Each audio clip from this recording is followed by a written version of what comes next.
प्रिय साधकों, आज हम आपको कैवल्य, मुक्ति, मोक्ष के विषय में चर्चा करेंगे। इसके लिए भगवान पतंजलि जी ने कैवल्य पाद में 34वां मंत्र दिया है।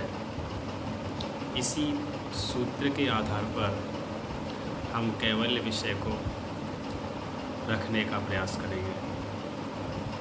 वो सूत्र है पुरुषार्थ शून्यानाम गुणानाम प्रतिप्रसवः कैवल्यम स्वरूप प्रतिष्ठायाम वा चित्तशक्ति रहिति वा चित्तशक्ति रहिति। ये सूत्र कैवल्य पाद का अंतिम सूत्र है, जिसमें महर्षि पतंजलि जी ने योग का उद्देश्य और मनुष्य मात्र का लक्ष्य हम सबके सामने प्रस्तुत किया है। तो प्रारंभ करते हैं। गुणानाम प्रतिप्रसवः, सभी का चित्त, सभी प्राणियों का चित्त 3 प्रकार के गुणों से बना हुआ है, सतोगुण, रजोगुण, तमोगुण। तो इन गुणों का भी कोई न कोई कारण होता है, किसी कारण की वजह से ही ये गुण उत्पन्न होते हैं। जब इन गुणों के कारण का लोप हो जाए, इन गुणों का कोई भी अर्थ ना रहे, ये आपके लिए व्यर्थ हो जाएं, यानी कि एक अवस्था ऐसी आ जाए कि हमें जो करना था वो कर लिया, अब हमें संसार के विषयों में कोई प्रयोजन नहीं रहा, यानी गुण अपने कारणों में लीन हो जाएं, जिनकी वजह से गुण उत्पन्न होते हैं। हर प्राणी का संसार में आने का कोई न कोई लक्ष्य होता है, उद्देश्य होता है, और पृथ्वी पर वही प्राणी आते हैं जिन्हें भोग, वासना, आसक्ति और जन्म मरण का चक्र पार करना होता है। लेकिन जो प्राणी इस चक्र से अपने आप को अलग करना चाहते हैं, वो निवृत्ति मार्ग के पोषक होते हैं। निवृत्ति यानी कि वो चाहते हैं कि मैं इस संसार के जन्म मरण रूपी चक्र से छूट जाऊं और परमपिता परमात्मा ब्रह्म के साथ अपने आप को एकाकार करूं। इसीलिए ये मनुष्य नामक जो जीव है, उसका लक्ष्य यही है कि संसार के भोग और ऐश्वर्यों को भोग कर, देख कर और फिर अपने आप को परमात्मा की शरण में ले जाए। इसीलिए योग का साधन, अनुष्ठान सभी साधुजन, संतजन, योगी, सन्यासी किया करते हैं। तो गुणानाम प्रतिप्रसवः, यानी कि गुणों को अपने कारणों में लीन हो जाना ही गुणों का प्रतिप्रसव है। प्रसव कहते हैं उत्पन्न होना, और प्रतिप्रसव कहते हैं उत्पन्न न होना। अच्छा, पुरुषार्थ शून्यानाम, ये शब्द है पहला। पुरुषार्थ कहते हैं धर्म, अर्थ, काम, मोक्ष। ये 4 पुरुषार्थ हैं मानव मात्र के लिए। उसे संसार में आकर के धर्म मर्यादाओं का पालन करना होता है। अर्थ कहते हैं भोगने हेतु जो भी भोग हैं उन्हें प्राप्त करना। मनुष्योचित भोगों को भोगना, यानी कि संसार के धन ऐश्वर्य का भोग करना अर्थ है। इसीलिए हम इस संसार में आते हैं कि संसार की माया का भोग और ऐश्वर्यों का भोग करें। इसे हम अर्थ बोलते हैं। धर्म, अर्थ, काम। काम कहते हैं इच्छाओं को। अर्थ को भोगने के लिए हमें इच्छाएं पैदा करनी होती हैं। यदि इच्छा ही नहीं होंगी, वासना ही नहीं होंगी, तो हम इस अर्थ को भोग कहाँ से पाएंगे। भोगों को भोगने के लिए इच्छा का होना आवश्यक है। तो हम कामना करते हैं संसार में कि हमारे धन हो, हमारे पास घर हो, हमारे पास पति हो, पत्नी हो, बच्चे हों, और फिर उनको पालन पोषण करने के साधन हों, यही काम बोला जाता है। इसे कामना के द्वारा पूरा किया जाता है। और फिर अंतिम पुरुषार्थ है मोक्ष। मोक्ष को कैवल्य बोलते हैं, मुक्ति बोलते हैं। जब हम संसार के सभी पदार्थों को भोग लेते हैं, उनमें तृष्णा से रहित हो जाते हैं, एक संतुष्टि के लेवल पर हम पहुंच जाते हैं, तो हम सोचते हैं कि यार अभी हमें कुछ अधूरा सा लगता है, अभी हम तृप्त नहीं हुए। वह अतृप्ति ही मोक्ष का कारण बनती है। तभी व्यक्ति भगवान की शरण में जाता है, क्योंकि संसार के साधनों में यदि सुख है तो परमात्मा के साधन में परम सुख है, वही परम लक्ष्य है। उसी को ब्रह्म बोलते हैं, उसी को कैवल्य बोलते हैं, उसी को मुक्ति बोलते हैं। तो इसी प्रकरण को लेकर के आज हम चर्चा कर रहे हैं कि पुरुषार्थ शून्यानाम गुणानाम प्रति प्रसवः कैवल्यम, यही कैवल्य है। जब आपके भोग का कारण बनने वाले गुणों का अपने कारणों में लय हो जाए, आपकी समस्त वृत्तियाँ क्षीण हो जाएं और आपका चित्त पुरुषार्थ से शून्य हो जाए, कोई भी इच्छा पुरुषार्थ की हमारे चित्त में न रहे, कोई वासना न रहे, यही कैवल्य है।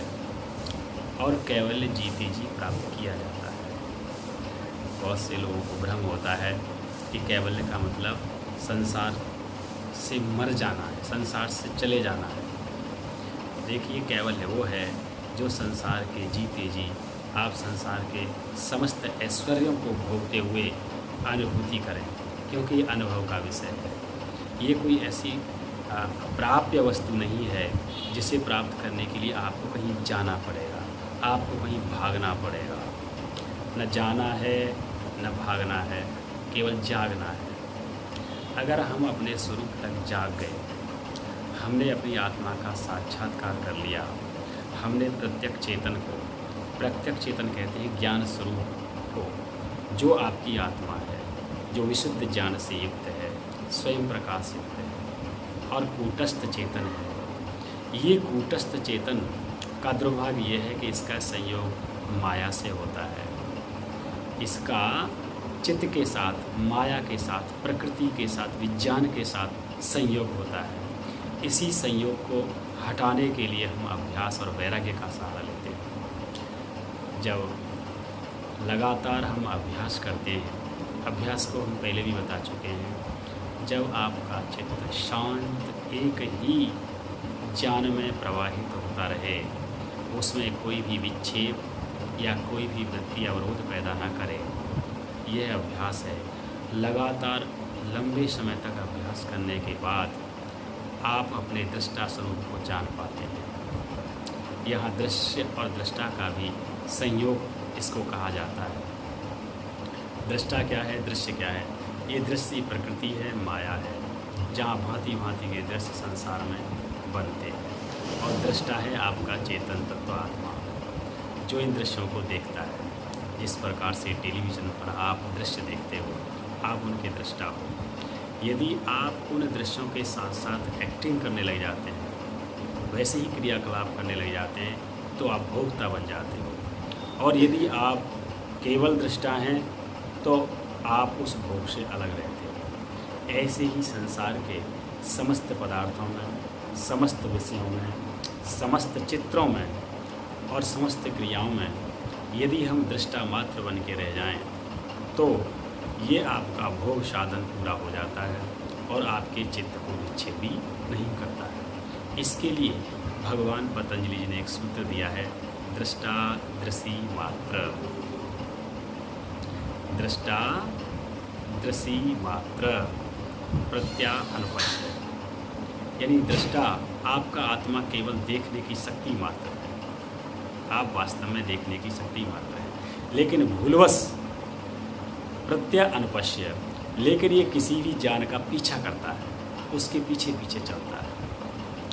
हम लोग यदि अपने केंद्र में स्थापित हो जाएं, विज्ञान के विद्यार्थी भी इस बात को समझ सकते हैं कि एक परमाणु होता है, परमाणु के अंदर इलेक्ट्रॉन, प्रोटॉन, न्यूट्रॉन, 3 प्रकार के कण पाए जाते हैं। और न्यूट्रॉन केंद्र में स्थापित होता है। इलेक्ट्रॉन प्रोटॉन अपनी कक्षाओं में केंद्रक के चारों ओर चक्कर लगाते हैं।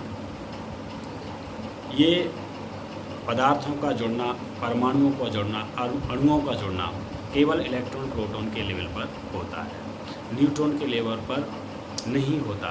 न्यूट्रॉन पहले से ही जुड़ा हुआ है। ये एक स्थायी क्या कहेंगे इसको, स्थायी तत्व है। स्थायी भाव में ये अपने आप में स्थिर रहता है। ऐसे ही ध्यान करते समय दृष्टा इस संसार की मोह माया से कैसे व्रत रहता है, जैसे नदी का बहाव लगातार बह रहा है और नदी के तल में एक पत्थर है जो स्थिर और शांत है। उससे ऊपर बहने वाले जल की उसको कोई परवाह नहीं होती। जो भी उसका नष्ट हो रहा है उसको होने दो, लेकिन वो स्थिर और शांत बना रहता है। ऐसे ही ध्यान करने वाला कोई भी साधक संसार के नदियों में बहने वाले जल की तरह इस माया को महसूस करता है, या आगे कहिए वो किनारे पर ही दृष्टा बन के खड़ा रहता है और नदी का जल बहता चला जाता है। ऐसे ही ये संसार की माया भांति भांति स्वरूप के द्वारा अपना चित्र दिखाकर, दर्शन कराकर, दृश्य दिखाकर चली जाती है और आपका दृष्टा चेतन तत्व, प्राज्य स्वरूप, प्रत्यक्ष चेतन भी जिसको बोलते हैं, वो शांत, स्थिर और दृढ़ बना रहता है, वो ध्रुव बना रहता है। इस तरह से लगातार प्रयास करते करते जब आपका चित्त प्रशांत अवस्था को प्राप्त कर ले, तो वहाँ से वैराग्य का प्रादुर्भाव होता है। वैराग्य क्या है? दृष्ट आनुश्रविक विषय वितृष्णानाम वैराग्य, यानी कि हमने देखे और सुने गए सभी विषयों में जब किसी भी प्रकार की तृष्णा नहीं रहती, हम भी तृष्णा हो जाते हैं, बिना तृष्णा के हो जाते हैं, तो इसी को हम वैराग्य बोलते हैं। और यही वैराग्य जब लगातार दृढ़ भूमि वाला हो जाता है, तत्परम पुरुष ख्यातिर गुण वैतृष्ण्यम, तत्परम पुरुष ख्यातिर गुण वैतृष्ण्यम। इसके बाद ये वैराग्य भी जब किसी भी प्रकार के गुणों में तृष्णा से रहित हो जाता है, तो इसको तत्परम, उससे भी ऊपर ये परम वैराग्य हो जाता है। पहले अपर वैराग्य होता है, जब शांत प्रवाहित चित्त में विषयों से अनासक्त हो जाते हैं, तो ये अपर वैराग्य है। लेकिन जब गुणों में हमारी कोई आसक्ति नहीं रहती, न रजोगुण में, न तमोगुण में, न सतोगुण में, ध्यान रखें, ये रजोगुण, तमोगुण और सतोगुण तीनों ही बंधन है हमारे लिए। तमोगुण लोहे का बंधन है, रजोगुण तांबे का बंधन है और सतोगुण सोने का बंधन है। तीनों ही ये हमारे लिए हथकड़ियाँ हैं जो हमें संसार में बांधती हैं, संसार में लगाए रखती हैं। लेकिन विवेक ख्याति जिन लोगों को उत्पन्न हो जाती है, वे लोग इन तीनों गुणों से ऊपर, गुणातीत, तीनों गुणों से ऊपर चले जाते हैं। उन्हें गुणों में, किसी भी गुण में कोई वासना, इच्छा नहीं रहती। ना तो साधक ये सोचता है कि मैं महान यज्ञ करूँगा, मैं बहुत जप करूँगा, बहुत तप करूँगा, मैं बहुत ज़्यादा ईश्वर की साधना करूँगा, ऐसा भी उसका भाव नहीं रहता। वो तो सीधे त्रिगुणातीतम और पंचकोश, जो 5 कोश हैं हमारे शरीर के, 5 कोश कौन कौन से हैं? अन्नमय कोश, प्राणमय कोश, मनोमय कोश, ज्ञानमय कोश, विज्ञानमय कोश और आनंदमय कोश। इन कोशों से भी परे हो जाता है। इनके सबसे अंतिम छोर पर जो प्रकाश ज्योति है, जो आपका ज्ञान स्वरूप है, जो तुरीय अवस्था है, वही उसका ध्येय होता है। यानी जागृत, स्वप्न और सुषुप्ति, इन तीनों से परे जो तुरीय अवस्था है, जहाँ केवल आत्मा का ही बोध रहता है, वही ज्योति स्वरूप, स्वयं चेतन आपका जो वास्तविक स्वरूप है, वही प्राप्त हो जाता है। तो हमारा बहुत आगे टॉपिक चला जाएगा। इसलिए हम अपनी गूढ़ बातों को, कैवल्य को आपसे कहने का प्रयास करेंगे। प्रति प्रश्न यही कैवल्य है। किसका कैवल्य? कैवल्य किसका होता है? कैवल्य होता है आपके चित्त शक्ति का। चित्त शक्ति यानी कि जो दृश्य शक्ति है, जिसकी वजह से दृश्य दिखाई देते हैं, वह अपने स्वरूप में निखर जाती है। उसका वास्तविक स्वरूप स्पष्ट हो जाता है। इसी को स्वरूप प्रतिष्ठा बोलते हैं। यानी कि जब चित्त शक्ति, जिसकी वजह से चित्त काम कर रहा है, जो चेतन शक्ति है, शरीर जब मृत हो जाता है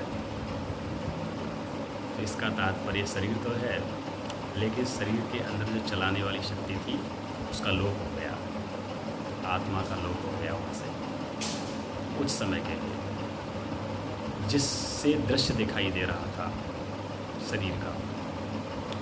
ऐसे ही जब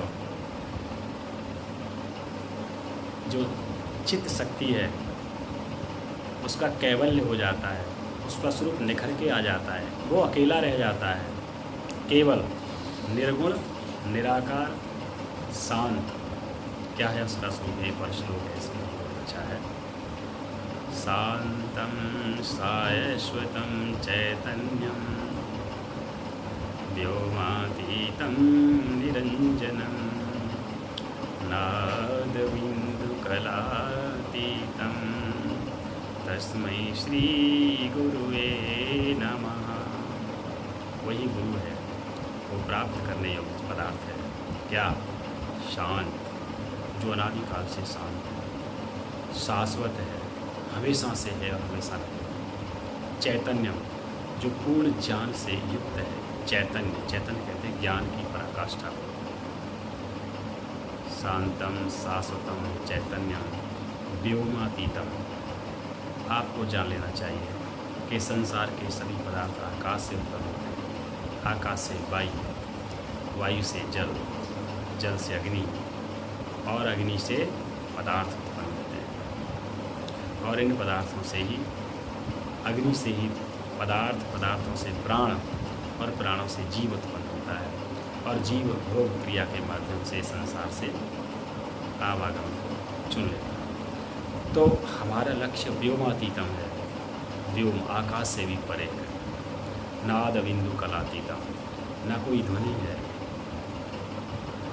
संसार की उत्पत्ति का कारण ध्वनि भी है, नाद, लेकिन हमारा लक्ष्य नाद से भी अतीत है। न कोई बिंदु है। बिंदु कहते हैं किसी भी दृश्य को। हम दृश्यातीत है, हमारा लक्ष्य दृश्यातीत है। नाद बिंदु कलातीतम, यानी कि हम अनंत के राही हैं। हमारी कोई सीमित यात्रा नहीं है, हमारी यात्रा असीमित है। हम असीम यात्रा के, अनहद, अनहद, हद कहते हैं लिमिट को, लेकिन हमारा लक्ष्य क्या है? अनहद। हम हद से दूर हैं, हम अनंत के राही हैं। और ये सत्य है कि सैकड़ों वर्षों से जन्म लेकर और मर कर आत्मा इस संसार में जीव के रूप में विचरण करता है, लेकिन उसका लक्ष्य होता है परमात्मा। तो परमात्मा को प्राप्त करने के लिए, या कैवल्य को प्राप्त करने के लिए, मुक्ति को प्राप्त करने के लिए अपने प्राज्य स्वरूप चेतन तत्व का साक्षात्कार करना पड़ता है, अपनी आत्मा का साक्षात्कार करना होता है। जब वृत्तियों से रहित हो जाता है हमारा चित्त, जब हमारा चित्त वृत्तियों से रहित हो जाता है, तभी हम अपने स्वरूप में प्रतिष्ठित हो जाते हैं। यही कैवल्य है। भगवान पतंजलि जी ने जब योग अथा योगानुशासनम का सूत्र दिया, उसके बाद दूसरा ही सूत्र दे दिया कि योगा चित्तस्य वृत्ति निरोध, चित्त की वृत्तियों का निरोध। चित्त एक प्रयोगशाला है, मनुष्य के लिए प्रयोगशाला है चित्त। तो इस चित्त की वृत्तियाँ जो 5 प्रकार की हैं, प्रमाण, विपर्य, विकल्प, निद्रा और स्मृति, इन्हीं वृत्तियों को शांत करना होता है। इन वृत्तियों को शांत करते ही तीसरे सूत्र में भगवान पतंजलि जी ने हमें स्पष्ट निर्देश दे दिया, तदा दृष्टो स्वरूपे अवस्थानाम। जब वृत्तियाँ शांत हो जाती हैं, तदा इसके पश्चात दृष्टु कहते हैं आत्मा, दृष्टा, स्वरूप प्रतिष्ठायाम अपने स्वरूप में प्रतिष्ठित हो जाता है। और अंत में भी भगवान ने यानी कैवल्यपाद के अंतिम 34वें सूत्र में भी यही बात कह दी है कि पुरुषार्थ शून्यानाम, जब हमारा चित्त किसी भी प्रकार के पुरुषार्थ से शून्य हो जाता है। अच्छा, समाधि का भी यही समाधि का जो लक्षण है वो भी यही है। वो क्या है कि जब हम धारणा, ध्यान और समाधि के माध्यम से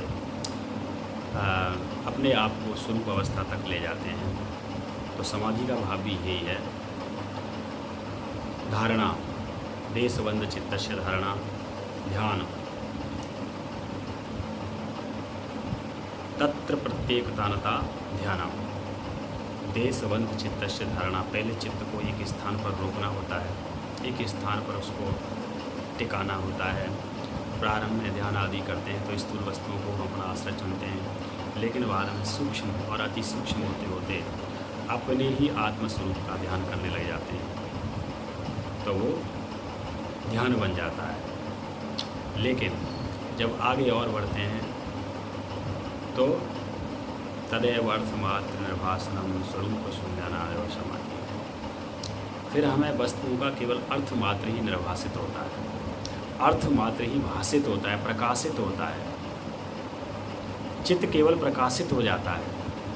वस्तुएं उसमें कोई विक्षेप, कोई अवरोध, कोई विरोध पैदा नहीं करती। हमें किसी भी वस्तु से टकराहट नहीं होती, हम टकराव को टाल देते हैं। जब हमारा टकराव समाप्त हो जाता है, आपको पता होगा किसी वस्तु को भोग के लिए पहले उसे टकराव करना पड़ता है, उसके बारे में प्रश्न आते हैं कि ऐसा क्यों हो रहा है, तभी आप उसके भोग की ओर बढ़ते हैं। लेकिन जब आप टकराव को टाल देते हैं तो आप मुक्त हो जाते हैं उससे। बहुत साधारण सी बात है, संसार में यदि किसी से आपका झगड़ा होता है या प्यार होता है तो पहले संपर्क में आते हैं, फिर उसके गुणों और अवगुणों के प्रति हमारा ध्यान जाता है, फिर या तो उससे लड़ाई होती है या प्यार होता है। यही राग और द्वेष हैं। तो इन राग और द्वेष से, प्यार से और झगड़े से हमें मुक्त होना पड़ता है। वहाँ हमको न्यूट्रल होना पड़ता है, हमको वहाँ दृष्टा होना पड़ता है, वहाँ हमको क्या होना पड़ता है, केवल दृष्टा, कि हम देखने वाले हैं, ना हम इससे चिपकेंगे और ना ही हम इससे नफरत करेंगे। तो ये एक प्रकार का दृष्टा भाव होता है। हम केवल शांत होकर के देखते रहेंगे, तटस्थ रहेंगे, न्यूट्रल रहेंगे। जो तटस्थ और न्यूट्रल रहना जानते हैं वही मुक्ति का मार्ग चुनते हैं। तो ये कैवल्य की अवस्था है, जब गुणों से हमारा कोई वास्ता नहीं रहता, हमारे समस्त पुरुषार्थ पूरे हो गए होते हैं, धर्म अर्थ काम मोक्ष में हमारी कोई भावना, कोई आसक्ति नहीं रहती। हमारे गुण जब पुरुषार्थ से शून्य हो जाते हैं, क्योंकि गुणों की उत्पत्ति पुरुषार्थ को पूरा करने के लिए होती है। जब पुरुषार्थ से रहित चित्त हो जाता है तो गुण अपने कारणों में लीन हो जाते हैं, गुणों का कोई उपयोग ही नहीं है। भाई हमको जब क्रोध आता है तो किसी को मारने के लिए आता है। जब हमारा भाव ये हो जाए कि हमको कोई मारना ही नहीं है तो फिर क्रोध आएगा क्यों। इसी तरह से प्रेम करने के लिए भी रजोगुण की आवश्यकता होती है, और यदि हम ये कहें हमको प्रेम करना ही नहीं तो फिर रजोगुण उत्पन्न ही क्यों होगा। ऐसे ही हमको पूजा आराधना ये सब करना ही नहीं तो सतोगुण का भाव ही क्यों पैदा हुआ। मैंने अभी आपसे कह दिया था कि यदि हमारे अंदर ये भाव हो जाए कि जो कुछ करना था सो कर लिया, अब कुछ भी करना शेष नहीं है, तब आपके गुणों की कोई आवश्यकता नहीं रहेगी। ना आपको रजोगुण परेशान करेगा, न तमोगुण, न सतोगुण। ये अपने कारणों में लीन हो जाएंगे। यही कैवल्य है, यही मुक्ति है, यही मोक्ष है, और इसी का साधन करना मनुष्य मात्र का प्रयोजन है। वो अलग बात है कि हम समझ नहीं पाते हैं, बहुत अंत में जाकर के इन बातों को समझ पाते हैं, फिर पश्चाताप के सिवाय कुछ नहीं होता। यही स्वरूप प्रतिष्ठा है। इसको हमें ध्यान के मार्ग से, योग के मार्ग से प्राप्त करने की आवश्यकता है। हम भजन कीर्तन पूजा इत्यादि के माध्यम से उसी रास्ता को अपनाते हैं, लेकिन हमारी दृष्टि अपनी मुक्ति पर यदि लगी हुई है, मोक्ष पर लगी हुई है, ईश्वर प्राप्ति पर लगी हुई है, परम ब्रह्म को प्राप्त करने पर लगी हुई है, तो आप चाहे किसी भी साधन से गुजरें, आप पहुँचेंगे वहीं। यही मनुष्य जीवन का अंतिम लक्ष्य है। एक और बता दूँ कि हम संसार में दुखों से परेशान होकर के मुक्ति की भावना रखते हैं। ये दुख है क्या? ये दुख क्या है? हेयम दुख अनागतम, हेयम दुख अनागतम। हेय कहते हैं जिन्हें त्यागना होता है, यानी कि आने वाले दुखों को ही त्यागा जा सकता है। भाई पिछले कर्म हमने जो कर लिए उनका परिणाम तो निश्चित रूप से भोगना पड़ेगा, इसी निस्संदेह है। अवश्यमेव भोक्तव्यम कृतम कर्म शोभाशुभम।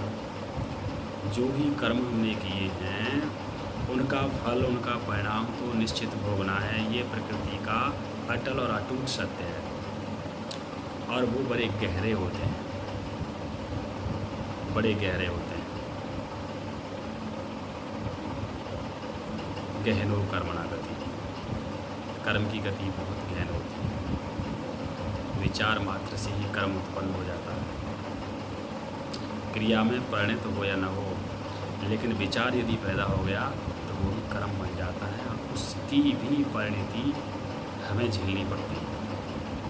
इसलिए योग साधन ध्यान मार्ग के द्वारा पहले हमें चित्त की वृत्तियों को शांत करना होता है, क्योंकि चित्त की वृत्ति ही कर्मों की ओर प्रेरित करती है। चित्त की वृत्ति ही हमें कर्मों की ओर प्रेरित करती है, और कर्म जब संपादित हो जाता है तो उसका परिणाम झेलना हमारे लिए आवश्यक हो जाता है। तो हेयम दुख अनागतम, हमें आने वाले दुखों को त्यागना चाहिए, और उसका क्या है? विवेक ख्यातिर अविपल्वः नोपाय। यानी कि आने वाले कष्टों को दूर करने के लिए विवेक ख्याति ही एकमात्र सहारा है। विवेक ख्याति क्या है? जब हम सत और असत वस्तुओं का ठीक प्रकार से ज्ञान कर लें, निर्धारण कर लें कि ये सत्य है, ये असत है। संसार और संसार की समस्त वस्तुएं असत्य हैं। असत इसलिए हैं कि वो परिवर्तनशील हैं,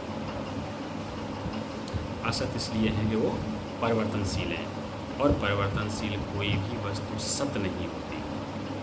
ना भावो सत्य, भगवान श्री कृष्ण ने कहा है कि इस संसार में सत्य का अभाव नहीं है, और असत्य की कोई सत्ता नहीं है। असत की कोई सत्ता नहीं होती। इसलिए हम असत वस्तुओं को, मायावी वस्तुओं को, प्राकृतिक वस्तुओं को से निवृत्ति की ओर चलते हैं। तभी आपको सत्य का ज्ञान होता है। और सत्य क्या है? वही चेतन तत्व, वही दृष्टा स्वरूप, वही आत्म तत्व, वही प्राज्य स्वरूप, वही सत्य है। जब लगातार आप सत्य वस्तु का, जो चेतन तत्व है, उसका ध्यान करेंगे तो अनादि सत्य परमात्मा आपका अभीष्ट हो जाएगा। इसलिए हमें जड़ पदार्थों को, जड़ पूजा को, जड़ शक्ति को त्यागना होता है। कई बार हम मंदिरों, देवालयों में पूजा करते करते मूर्ति में ही इतने आसक्त हो जाते हैं कि उस मूर्ति को ही सब कुछ मानने लग जाते हैं। लेकिन मूर्ति के पीछे के भाव को समझना आवश्यक होता है। मूर्ति हमारे लिए स्थूल चिन्ह हमारी वृत्तियों को एक स्थान पर लगाने के लिए होता है, और इसको मंत्रों के द्वारा प्राण प्रतिष्ठा ये जो कर्म किए जाते हैं उनके पीछे भी भाव यही है कि इसमें परमात्मा समाहित है, और परमात्मा सर्वव्यापक होने की वजह से मूर्ति में भी है, लेकिन मूर्ति को ही परमात्मा मान ले जाना ये हमारी भूल है। हम मूर्ति को ही परमात्मा मान लेते हैं, ये हमारी भूल है। वास्तव में परमात्मा तो आप अपने आप को ही मान सकते हैं, क्योंकि आपके अंदर भी वही तत्व है, वही मूर्ति के अंदर है, लेकिन मूर्ति एक माध्यम होता है। तो निसंदेह हम मूर्ति के पीछे छुपे हुए कारण को जानना चाहिए कि ये मूर्ति का उद्देश्य क्या है। भगवान श्री राम की जब हम पूजा करते हैं, भगवान श्री कृष्ण को जब हम ध्यान करते हैं, पूजा करते हैं, तो उनके पीछे उनके चरित्र को हमें निश्चित रूप से स्वीकार करना चाहिए। यदि हम केवल चित्र की पूजा करते हैं, चरित्र की पूजा नहीं करते, तो फिर हमारी पूजा अधूरी है, हमें कोई लाभ नहीं मिलेगा, हमें कोई लाभ नहीं मिलेगा। लाभ लेने के लिए हमें ऐसे ही गुरु पूजा का तात्पर्य भी यही है, हमें गुरु के गुणों को, गुरु के चरित्र को, जो उत्कृष्ट लक्षण है उसको धारण करना पड़ता है। यही गुरु की असली पूजा होती है, यही शास्त्र की पूजा होती है, यही गुरु की पूजा होती है। और ईश्वर पूजा भी यही है, ईश्वर पूजा भी यही है कि आप ईश्वर के गुणों को धारण करें। कैसे? क्लेश कर्म विपाकाशय परामुष्ट पुरुष विशेष ईश्वर। जो क्लेशों से रहित है, कर्मों से रहित है, उनके आशयों से रहित है, क्लेशों से रहित, आपको भी क्लेशों से रहित होना पड़ेगा। अविद्या, अस्मिता, राग, द्वेष, अभिनिवेश, इन क्लेशों से आपको दूर होना पड़ेगा। ऐसे ही कर्मों से दूर होने का तात्पर्य होगा कि आपको कर्मों में विचरण करना है, लेकिन अनासक्त भाव से। अनासक्त भाव से आप निष्काम भाव से कर्मों को करेंगे तो कर्मों का कोई प्रभाव आप पे नहीं पड़ेगा। ये कर्मों से मुक्ति है। क्लेशों से मुक्त होना पड़ेगा, कर्मों से मुक्त होना पड़ेगा।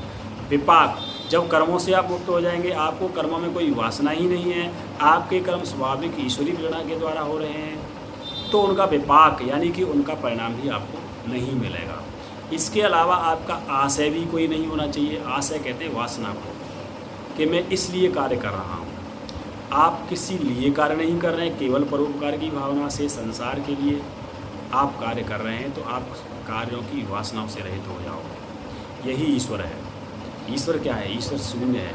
क्लेश कर्म विपाक आशय परामुष्ट, अपरामुष्ट, वो किसी से बंधा हुआ नहीं है, वो अछूता है, अलग है, दृष्टा है। तो आपको भी अछूता रहना पड़ेगा, दृष्टा रहना पड़ेगा, अलग रहना पड़ेगा, तभी आप मुक्ति के मार्ग की ओर बढ़ सकते हैं। पुरुष विशेष ईश्वर है। पुरुष आपके अंदर भी है, लेकिन विशेष नहीं है। दुर्भाग्य यह है कि हमारे अंदर जो पुरुष है वो विशेष नहीं है। क्यों विशेष क्यों नहीं है? कि हम कूटस्थ चैतन्य हैं। हमने जीव के साथ और हमने मन बुद्धि चित्त अहंकार के साथ संयोग करके इस संसार में अवतरण किया है, लेकिन परमात्मा मन बुद्धि चित्त अहंकार और शरीर से रहित है, वो इंद्रियों से रहित है, वो निर्लेप है, वो निराकार है, निर्गुण है। तो हमें उसी भाव के द्वारा परमात्मा को पूजना चाहिए कि परमात्मा निर्गुण है, मुझे भी निर्गुण होना है। परमात्मा निर्लिप्त है, मुझे भी निर्लिप्त होना है, मुझे भी आसक्ति से रहित होना है। यही परमात्मा की सच्ची पूजा है, यही अनासक्त योग है, यही कर्म योग है। कई बार ऐसा होता है कि यदि हमें आसक्ति नहीं होगी तो कर्म कैसा करेंगे, लेकिन आप उन लोगों से पूछिए जो संसार की भलाई के लिए कितना कितना कितना तप और त्याग करते हैं। हम शायद अपने सांसारिक गृहस्थ कार्यों में इतना त्याग नहीं कर सकते, लेकिन जो संसार के भले के लिए कार्य करते हैं उनकी ऊर्जा कई गुना हमसे होती है। बस हमारा दृष्टिकोण छोटा है, उनका दृष्टिकोण बड़ा है। जितना दृष्टिकोण बड़ा होगा, जितनी हमारी सोच व्यापक होगी, हमारे कर्म भी उतने ही महान होंगे और वो उतने ही प्रभावी होंगे। और वो केवल निष्काम कर्म के द्वारा ही संभव होता है। भगवान श्री कृष्ण ने जो काम किए क्या हमारी बुद्धि की बात है? कैसे कर लिए? क्योंकि वो अनासक्त योगी थे, वो निष्काम भाव से कर्मों को करते थे, केवल दूसरों के कल्याण के लिए। परित्राणाय साधूनां विनाशाय च दुष्कृताम्, साधुओं के परित्राण के लिए, प्राणियों के उपकार के लिए, साधुओं के उपकार के लिए उन्होंने संसार में अवतरण किया, दुष्टों का विनाश करने के लिए। यह उनका अनासक्त योग था, अनासक्त कर्म योग था, इसलिए वो इतना बड़ा काम कर सके। हम बड़ा काम क्यों नहीं कर पाते? क्योंकि हम आसक्त हैं, हम अनासक्त नहीं हैं। हम तो अपने उद्धार करने में परेशानी महसूस करते हैं। अरे कम से कम इतना तो हम कर ही सकते हैं कि अपना और दूसरों का, दोनों का कल्याण तो करिए। पहले अपने कल्याण से बात को प्रारंभ कर दें, अपने आप को मुक्त करें। जब तुम स्वयं मुक्त होंगे तो धीरे धीरे फिर आप दूसरों को भी मुक्त करने का प्रयास करेंगे। और यही संसार में मनुष्य का लक्ष्य है। पहले स्वयं को सुधारो, पहले हम आप सुधरें, पहले हम आप सुधरें, फिर औरों का सुधार करें। आओ मिल के विचार करें, आओ मिल के विचार करें, पहले हम आप सुधरें, फिर औरों का सुधार करें। पहले स्वयं मोक्ष के मार्ग पर बढ़ें, स्वयं योग के मार्ग पर बढ़ें। पहले स्वयं धारणा ध्यान समाधि का अनुशीलन करें, प्रयोग करें, फिर दूसरों को प्रेरित करें। यही मेरा भाव, मेरा उद्देश्य है। ये वीडियो बनाने का यही लक्ष्य है, आप सबको